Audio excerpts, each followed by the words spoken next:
ಲಾಲ್ಬಾಗ್ ಅಂದ್ರೆ ಎಲ್ಲರೂ ಇಷ್ಟಪಡೋ ಪಾರ್ಕ್. ಇನ್ನು ಅಲ್ಲಿರುವಂತಹ ಮತ್ಸ್ಯಾಲಯ ಏನಿದೆ ಅದಕ್ಕೆ ಆದ ಸಾಕಷ್ಟು ಇತಿಹಾಸ ಇದೆ, ಉದ್ಘಾಟನೆಗೂ ಕೂಡ ಇತಿಹಾಸ ಇದೆ. ಆದ್ರೆ ಈ ಮತ್ಸ್ಯಾಲಯ ಈಗ ಪಾಳು ಬಿದ್ದ ಬಂಗಲೆಯಂತಾಗಿದೆ. ಅಲ್ಲಿ ಕಿಟಕಿ ಗಾಜುಗಳು ಸಂಪೂರ್ಣವಾಗಿ ಮುರಿದು ಹೋಗಿದೆ. ಹಾಗಾದ್ರೆ ಯಾಕೆ ಇಂತಹ ಅವ್ಯವಸ್ಥೆ, ಈಗ ಅದರ ಪರಿಸ್ಥಿತಿ ಹೇಗಿದೆ ಅನ್ನೋದರ ಕಂಪ್ಲೀಟ್ ಡೀಟೇಲ್ಸ್ ಅನ್ನ ವಿವರಣೆಯನ್ನ ಕೊಟ್ಟಿದ್ದಾರೆ ನಮ್ಮ ಪ್ರತಿನಿಧಿ ಭವ್ಯ ಸುನಿಲ್. ಬನ್ನಿ ನೋಡೋಣ. ಸಿಲಿಕಾನ್ ಸಿಟಿಯಲ್ಲಿರುವ ಲಾಲ್ಬಾಗ್ ಯಾರಿಗೆ ಗೊತ್ತಿಲ್ಲ ಹೇಳಿ. ಲಾಲ್ಬಾಗ್ ಅಂದರೆ ಎಲ್ಲರೂ ಕೂಡ ಬಹಳಷ್ಟು ಜನ ಸಿಲಿಕಾನ್ ಸಿಟಿಯ ಮಂದಿ ಬೆಳಗಿನ ವಾಕಿಂಗ್ ಆಗಿರ್ಬೋದು, ಮಧ್ಯಾಹ್ನ ಆಗಿರ್ಬೋದು, ಸಂಜೆ ಹೀಗೆ ವಾಯುವಿಹಾರಕ್ಕೆ ಬಹಳಷ್ಟು ಜನ ಬರ್ತಾರೆ. ಆದರೆ ಲಾಲ್ಬಾಗ್ನಲ್ಲಿರುವಂತಹ ಮತ್ಸ್ಯಾಲಯ ಈಗ ಬಹಳಷ್ಟೊಂದು ದುರಸ್ತಿಯಿಂದ ಕೂಡಿರುವಂಥದ್ದು. ಸದ್ಯ ನಾನೀಗ ಅಲ್ಲೇ ಇದ್ದೀನಿ, ನಿಮಗೆ ದೃಶ್ಯವನ್ನು ನೇರವಾಗಿ ತೋರಿಸ್ತೀನಿ.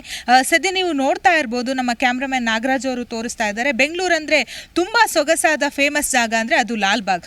ಅಂದರೆ ಲಾಲ್ಬಾಗಲ್ಲಿ ಬಹಳಷ್ಟು ಜನ ವಿಸಿಟ್ ಕೊಡ್ತಾರೆ, ಪ್ರವಾಸಿಗರು ಬಹಳಷ್ಟು ಜನ ಬರ್ತಾರೆ.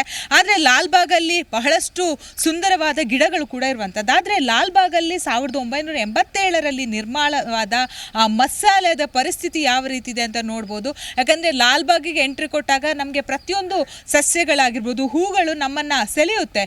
ಆದರೆ ಈಗ ಮತ್ಸ್ಯಾಲಯದ ಅವಸ್ಥೆ ನೋಡಿ ಯಾವ ರೀತಿ ಇದೆ ಅಂದರೆ, ಒಂದು ಕಡೆ ಪಾಳು ಬಿದ್ದ ರೀತಿ ಇದೆ, ಯಾವಾಗ ಬೀಳುತ್ತೆ ಅನ್ನೋ ಪರಿಸ್ಥಿತಿಯಲ್ಲಿ ಕೂಡ ಇರುವಂಥದ್ದು. ಇದು ಭೂತ್ ಬಂಗಲೆಯ ದೃಶ್ಯ ಕೂಡ ಕಾಣ್ತಾ ಇದೆ. ಯಾಕಂದರೆ ಮರಗಳು ಕೂಡ ಬೆಳೆದಿರುವಂಥದ್ದು, ಮೀನುಗಳು ಇರುವಂತಹ ಪ್ರದೇಶದಲ್ಲಿ ಸದ್ಯ ಹಾವುಗಳ ಹಾರವಂತಲೇ ಹೇಳ್ಬೋದು. ಬಹಳಷ್ಟು ಹಾವುಗಳು ಕೂಡ ಇರುವಂಥದ್ದು. ಇಲ್ಲಿ ಮತ್ಸ್ಯಾಲಯ ಕಟ್ಟಡ ಬೀಳುತ್ತೆಂಬ ಆತಂಕದಲ್ಲಿ ಕೂಡ ಇಲ್ಲಿನ ಜನರು ಬರುವವರು ಕೂಡ ಹೆಜ್ಜೆಯನ್ನು ಹಾಕ್ತಿದ್ದಾರೆ.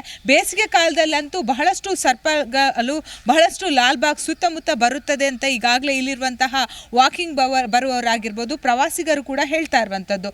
ಇನ್ನು ಈ ಲಾಲ್ಬಾಗ್ ಮತ್ಸ್ಯಾಲಯನ 1987ರಲ್ಲಿ ಮೀನುಗಾರಿಕಾ ಸಚಿವ ರಘುಪತಿ ಅವರು ಉದ್ಘಾಟನೆಯನ್ನು ಮಾಡ್ತಾರೆ. ಅಂದು ನಿರ್ಮಾಣವಾದ ಈ ಕಟ್ಟಡ ಈಗ ಪಾಳು ಬಿದ್ದಿರುವಂಥದ್ದು. ಈಗಿರುವಂತಹ ಅಧಿಕಾರಿಗಳು, ತೋಟಗಾರಿಕೆ ಇಲಾಖೆ ಯಾಕೆ ಇದರ ಸೌಂದರ್ಯವನ್ನು ಸರಿ ಮಾಡ್ತಿಲ್ಲ ಅನ್ನೋ ಪ್ರಶ್ನೆ ಕೂಡ ಎದ್ದಿರುವಂಥದ್ದು. ಯಾಕಂದರೆ ಪ್ರವಾಸಿಗರ ಆಕರ್ಷಣೆಯ ತಾಣ ಲಾಲ್ಬಾಗ್. ಆದರೆ ಸದ್ಯದ ಪರಿಸ್ಥಿತಿ ಯಾವ ರೀತಿ ಇದೆ ಅಂದರೆ, ಯಾವಾಗ ಬೀಳುತ್ತಾ ಅನ್ನೋ ಪರಿಸ್ಥಿತಿಯಲ್ಲಿರುವಂಥದ್ದು.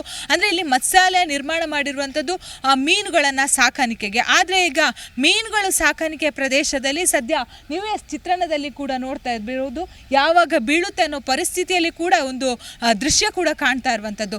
ಇನ್ನಾದರೂ ಸಂಬಂಧಪಟ್ಟಂತಹ ತೋಟಗಾರಿಕಾ ಇಲಾಖೆಯವರು ಸೂಕ್ತ ಕ್ರಮ ಕೈಗೊಂಡು, ಯಾಕಂದರೆ ಲಾಲ್ಬಾಗಿಗೆ ಬಹಳಷ್ಟು ಜನ ಪ್ರವಾಸಿಗರು ಬರ್ತಾರೆ. ಸೊ ಬಹಳಷ್ಟು ಜನ ವಿದೇಶಿಗರಿಂದ ಹಿಡಿದು ಬಹಳಷ್ಟು ಮೂಲೆಗಳಿಂದ ಲಾಲ್ಬಾಗ್ ವೀಕ್ಷಣೆಗೆ ಅಂತಲೇ ಬರ್ತಾರೆ. ಈ ಲಾಲ್ಬಾಗ್ ಪ್ರದೇಶವನ್ನು, ಇಷ್ಟೊಂದು ಸುಂದರವಾದ ಪ್ರದೇಶವನ್ನು ಈ ರೀತಿ ಹಾಳು ಮಾಡ್ತಾ ಇರುವಂಥದ್ದು ಯಾಕೆ ಅನ್ನೋ ಪ್ರಶ್ನೆ ಕೂಡ ಈಗ ಸಾರ್ವಜನಿಕರು ಕೇಳ್ತಾ ಇರುವಂಥದ್ದು. ಇನ್ನಾದರೂ ತೋಟಗಾರಿಕೆ ಇಲಾಖೆ ಎಚ್ಚೆತ್ತುಕೊಂಡು ಸರಿಯಾದ ಕ್ರಮವನ್ನು ಕೈಗೊಳ್ಳಬೇಕಿದೆ. ಕ್ಯಾಮ್ರಾಮನ್ ನಾಗರಾಜ್ ಜೊತೆ ಭವ್ಯ ಸುನಿಲ್, ಜಿ ಕನ್ನಡ ನ್ಯೂಸ್. ಪ್ರತಿಕ್ಷಣದ ಸುದ್ದಿಗಾಗಿ Zee Kannada news app download ಮಾಡಿ. Live TV, latest updates, entertainment, lifestyle, technology ಸುದ್ದಿ ನಿಮ್ಮ ಅಂಗೈಯಲ್ಲಿ.